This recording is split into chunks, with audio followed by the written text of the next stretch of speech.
Hello, welcome to another clinical medicine lecture. We are going to talk about measles. But before we start, if you didn't subscribe to my channel, subscribe to it and press the bell icon for the latest videos. Measles is caused by infection with an RNA paramyxovirus. With the introduction of aggressive immunization policies, the incidence fell in the West when immunization schedules were adhered to, but it remains common in developing countries, where it is associated with high morbidity and mortality. One attack confers lifelong immunity.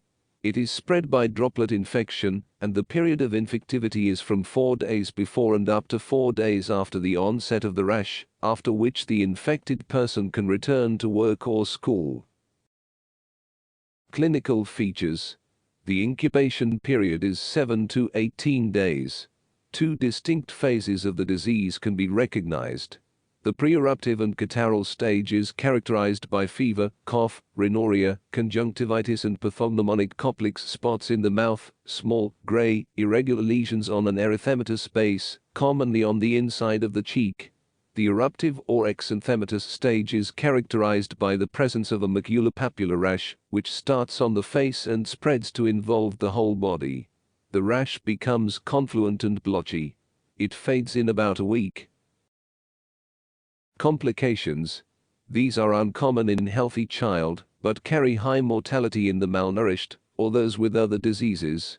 Complications include gastroenteritis, pneumonia, otitis media, encephalitis and myocarditis.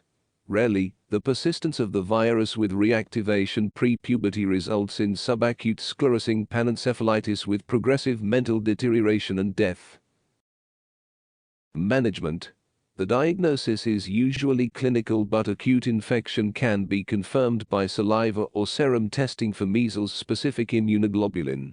Treatment is symptomatic. The measles vaccine is given to children of 13 months, 9 months in developing countries, to prevent infection. In some countries, it is given in combination with mumps and rubella vaccines. For some patient groups who have been exposed to the virus, human normal immunoglobulin or the MMR vaccine can be used as post-exposure prophylaxis. That's it for now. I hope you like it. Thanks for watching, and don't forget to press subscribe button.